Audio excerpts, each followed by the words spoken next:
Before I start, maybe a few words about my background. So I'm at ETH since 2011 when I did my PhD there. And since then I'm working in Ethiopia, beginning with Aluto volcano.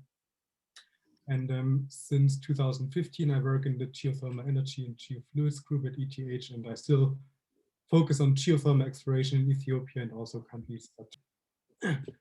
And yeah, here you see us, our group on Aluto in 2012, and all the people who are kind of involved in this studies.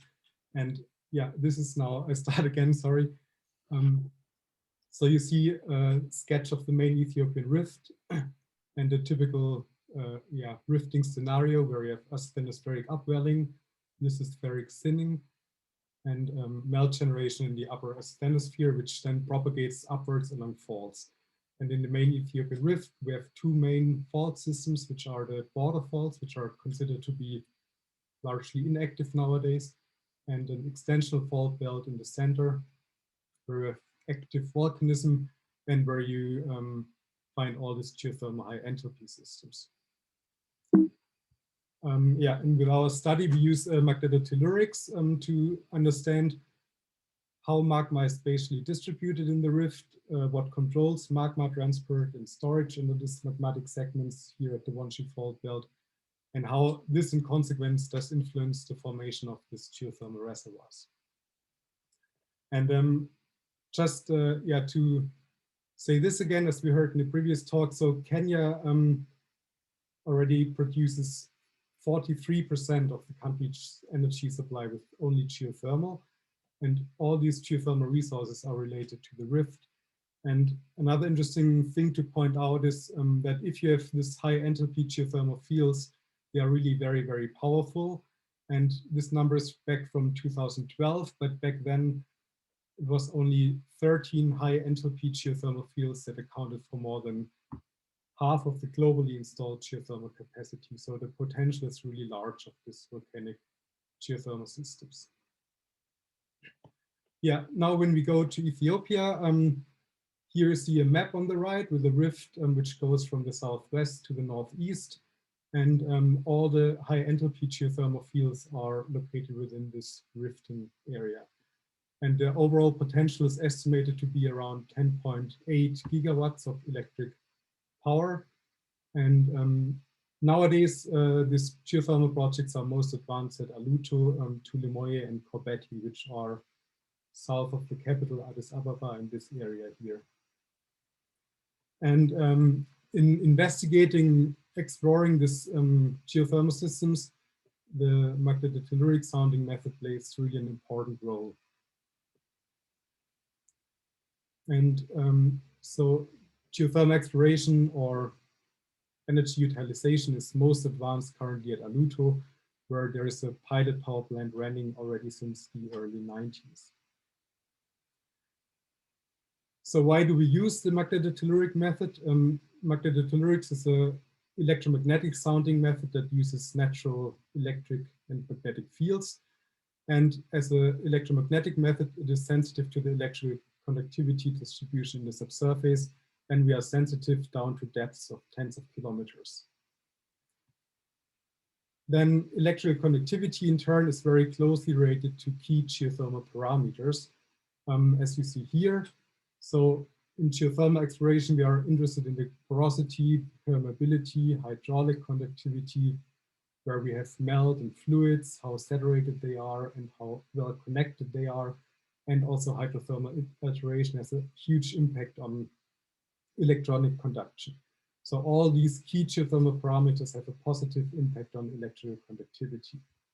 And the nice thing about the MT method is that it's also has a very low environmental impact. So all the instruments are in a little box that is just measuring in the field, and you can leave it completely alone. Here now you see a sketch of a high enthalpy volcanic geothermal system, which is typically characterized like this. So you start with a magmatic intrusion here, and you have an upflow zone above this magmatic intrusion. And then when you reach the surface, the fluids migrate more to the sides and form a so-called outflow zone.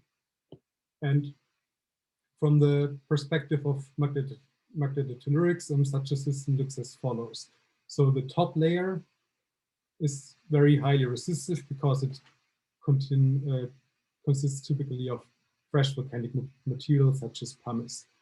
Then this clay cap here forms in the so-called outflow zone, and this is this argillic alteration zone. And these alteration products, typically smectite and illite, they are extremely electrically conductive and only stable until temperatures of about less than 200 degrees. So this clay cap is typically imaged as a very, very strong conductor. And whereas the so-called propylitic alteration zone underneath the clay cap is typically more resistive, because hydrothermal alteration products here are chloride and illite, which are less electrically conductive. Then the magmatic intrusion, which is the heat source of this whole system, can be electrically very conductive if it's a young and melt reservoir with a significant fraction of melt, but it can also be a bit more resistive if it's older, more crystalline, more evolved, and so on. We will see this later. So our main study area today will be Aluto and Tulumoye volcanoes, which are two quite large volcanic complexes that are located here along this Wanchi fault belt, the present day zone of rift extension. The latest eruptions at Aluto occurred at around 400 years before presence, whereas at Tulumoye they occurred around only 100 years before present. And the blue dots here, you see, these are all the magnetotelluric surveys stations that were measured in this area. And these data, they come from a lot of different surveys by the Geological Survey of Ethiopia, by Reykjavik Geothermal, by ETH Zurich, and by the UK project Riftboard. If you have a look at the so-called Geoelectric Strike, which you can derive from the MT data, you can see that at Aluto, at an intermediate period range where you sense depths like the upper few kilometers, you see that this geoelectric strike direction is more or less north-south. Whereas if you look at the stations at the rift shoulders, it's a bit more 30 degrees. And this exactly corresponds to the geoelectric strike direction of the faults. So the data, they also tell us about the orientation of the faults, which we have in this area. For analyzing this magnetotelluric data, we use a inversion scheme which is called GoFEM, and it's based on finite elements. And the nice thing about this inversion tool, modeling inversion tool, is that the mesh accounts very accurately for the resolution of the data and also the modeling of real topography, which is quite important for these kind of extreme steep environments is also possible. Here you see all the stations that are located measured on Aluto, and here you see the Tulumoye area. And here at Tulumoye, we have the youngest lava flows in the eastern part of the survey area, where we also have some low frequency earthquakes that were mapped by Tim Greenfield. Now here you see now two east-west sections of this Aluto and Tulumoye volcanoes of our recovered electrical connectivity models. And what we see is more or less what we exactly expect from this picture book-like model of a high enthalpy geothermal system. So both Aluto and Tulumoye have this very highly conductive clay cap on top, C1 here and C1 here, that goes to a depth of around 1 kilometer below surface. And then below the clay cap, we have a second conductor, C2 here and C2 here. And this is our upper crustal magma reservoir, which acts as the heat source of the geothermal system. And below this, there is also a deeper conductor, C3, which we consider to be the lower crustal magma reservoir with the parental melt. And these two-stage crustal magmatic systems are really very nice in agreement with petrological models for melt evolutions, for example, in the studies by Rooney. At both Tulumoye and Aluto, the geothermal wells are drilled at an area where we have kind of a step in the clay cap here and here. And this is exactly where we think there is a fault system, or we know that there is a fault system running through. And this is also where the geothermal fluids that are heated by the magma chamber can propagate upwards. So this is exactly our upflow zone.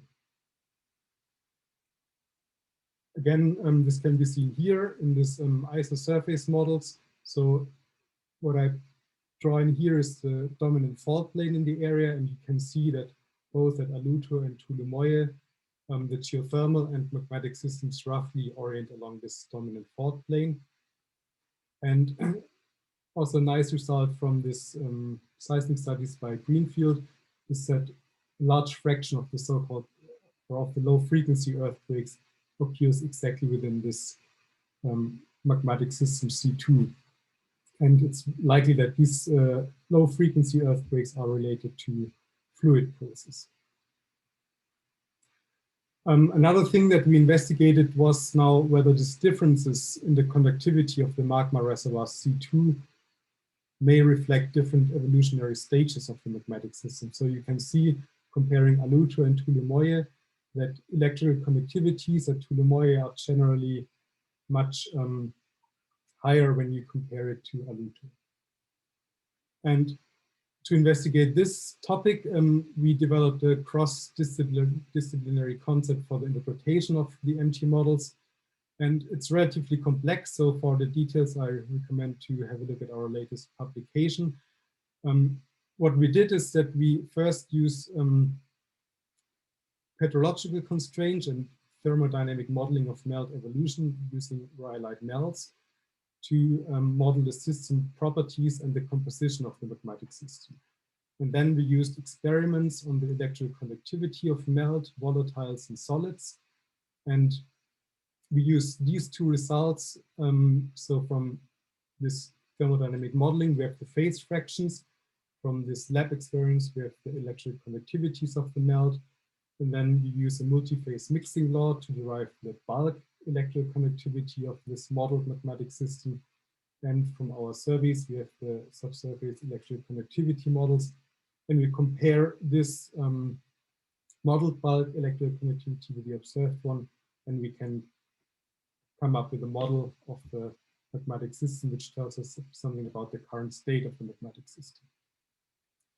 So as a result, we get the evolution of the bulk electrical conductivity during fractional crystallization of the silicic melt reservoir.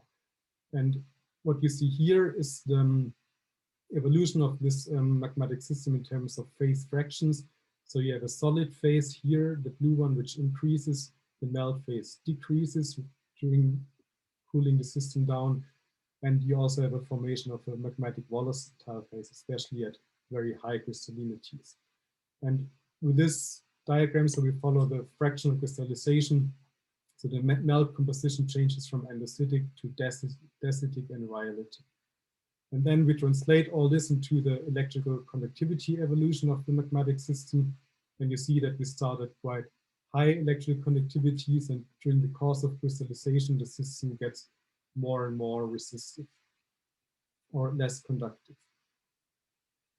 So if you compare this now with our models from Aluto and Tulumoye, on the left you see Aluto, and we are here in an electrical conductivity range, which is exactly here in this pink area. And from that we can derive that the temperature of this magmatic intrusion is likely to be around 730 degrees with only 10 to 15% melt, but a very significant magmatic volatile phase. If you look at the Tulumoye model here on the right, we are at much higher conductivities in this blue area here. And this means that the system is likely higher, up to 900 degrees. We have much more melt, around up to 133 volume percent. And the magmatic volatile phase fraction is much less. And this result also might explain the observed surface unrest at Aluto. So we have some periods of uplift and setting, and this is most likely due to disturbances of the hydrothermal system that are triggered by this very heavy increase of magmatic volatiles. Now I come to our latest results, which is a regional scale cross-rift model by our PhD student Louise Dunkley. And she inverted 165 MT stations that are located here on Aluto, plus 26 stations from a cross-rift MT profile by Viviane Hubert and from project Riftwalk.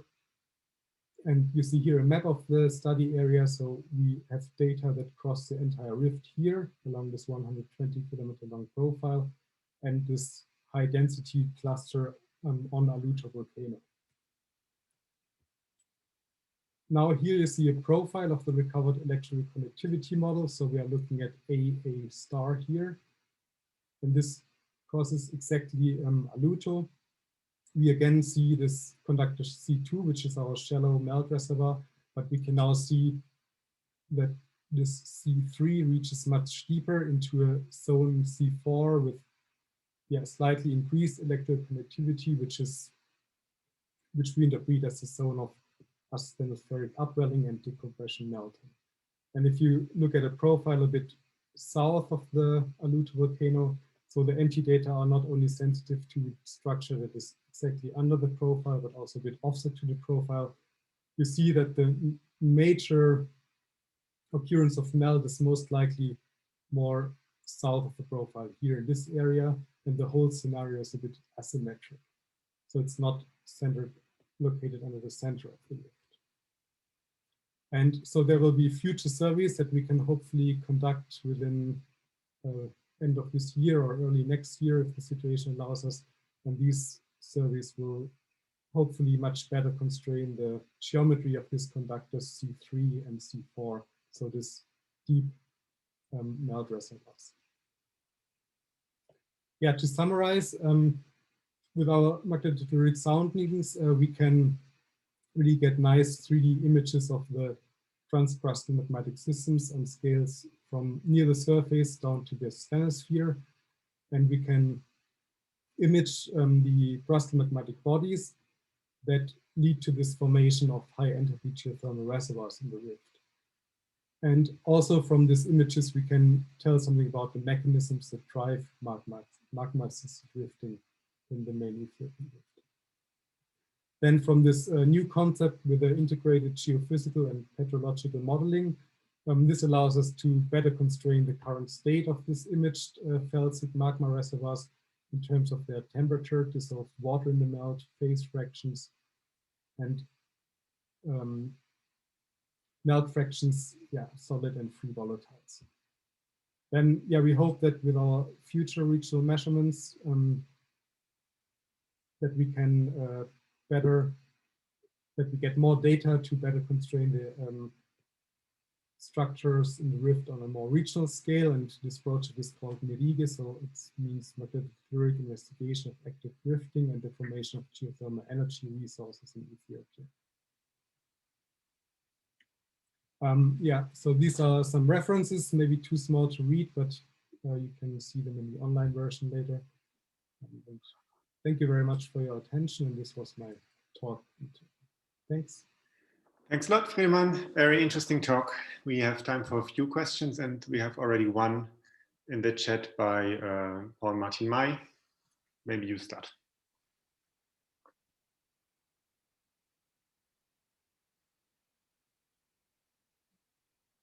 Martin, do you want to ask it yourself? No. Sorry, I just didn't find the unmute button. Good evening, everyone. Martin May here from KAUST. Friedemann, very interesting presentation indeed. I have several questions, but let me just focus on one. MT is a potential field method. So an inversion is always a bit of a tricky thing, right? So it's usually not very well defined unless you have some auxiliary data. So I wonder how good of a resolution you have, and if you've done like these classical resolution tests to estimate the uncertainties on your estimates. So I think MT is not a potential field method, right? it's uses, so it's based on diffusive propagation of electromagnetic fields. It's not like magnetic mapping or gravity, so it's a different kind of physics. So the resolution of our data we have is very well accounted for with the cell size in our model. So you can see here in this model, this is like the entire, our study area is only here in the center, and you have some bigger padding cells, and you see that the cell size increases the more away you are from the surveyed area. And yeah, we did some resolution tests for the Tulumoye study back then, and so these magmatic bodies C2 you see here, they are really required by the data, and it's something that always pops up immediately in the very first iterations of the inversion. And if I compare them, the well data from the geothermal wells, so they reach a depth like here, where you see my mouse pointer, or here, and at least the lower bottom of the clay cap is very well predicted by our models. So I trust these models quite well. Yeah. Okay. Okay, let's move on to the next question. Roger Clark. Yes, thanks very much for the talk, and thanks for the opportunity for the question. I just wonder if you did any preliminary seismic investigations here, seismic tomography or whatever, or whether there's any supplementary information. Because if you could link some VPVS, seismic Q, whatever, to your MT results, they might be useful in adjacent areas, perhaps where there is seismic and not yet MT. Thanks very much. Yeah. So the seismic studies were conducted by our colleagues from UK. I think some of them might even be here. So I've seen. So for Aluto, we have a tomography model, which also correlates quite nicely with the MT model. I think it was just recently published. And to the best of my knowledge, at Tulumoye, we only have this, so no tomography model yet, but just locating where the earthquakes happens.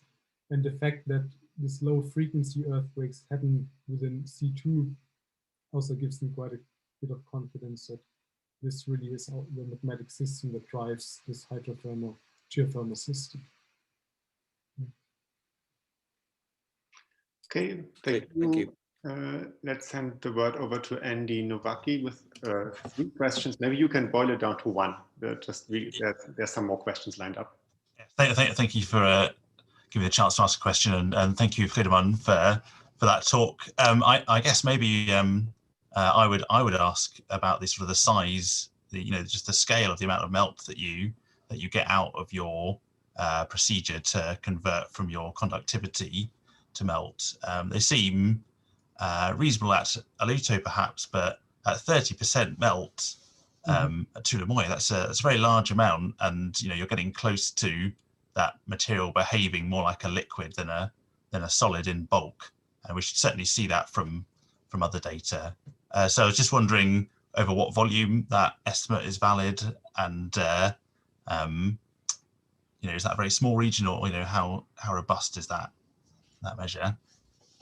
Yeah, thanks for your question. So the 33 volume% melt would be only at the very maximum conductivities of around 0.3, which of course, so MT is a volume averaging method.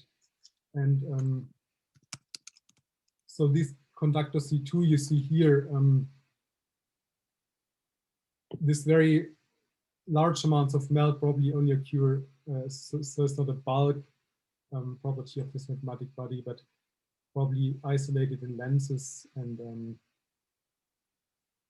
so it's not a 5 kilometer large bubble with 33% melt, definitely. And in general, the melt content is lower if you compare it to the conductivity image here, and how well constrained it is. So yeah, that's a very good question. So we just used what is available currently.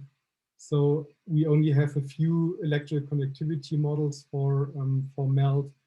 But I think now that we link this petrological evolution of melt modeling with this electrical conductivity models, the conductivities are at least are much better constrained, because we don't randomly play with the water content, with pressure and so on, but they are constrained by these petrological models.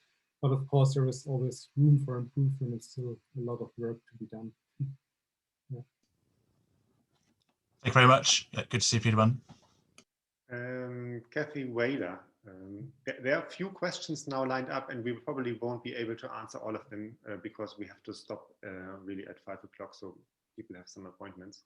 But I would send you all the questions, the chat, so maybe you can answer the questions then individually by email, Friedemann, okay? Yeah. But Kathy Whaler first. Thank you, Friedemann, for the talk. Very interesting. I was wondering about the inversion of what are essentially profile data in terms of 3D structure, whether you've looked on an equivalent profile to the north to see if you see the same kind of structures there, whether it's just putting structures off profile, as I've seen happen before with 3D inversion. But I'm actually going to anticipate Uta's question, because she's talking about using the vertical magnetic field component, which I think you do have to locate those structures correctly. Yeah, so this conductor C3 is about located here in this area. Oops, sorry. And sorry,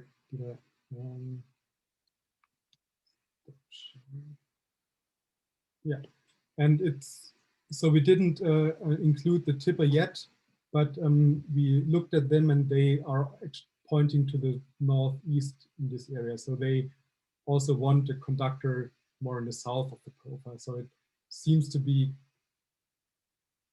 quite well predicted by the tippers, but of course, it is not too well constrained until now, until we include the stations that were measured in this area. Yeah.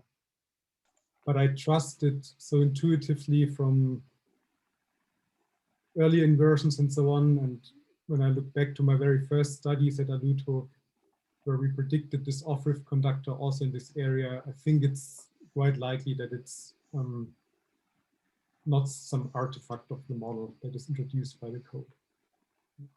Thank you.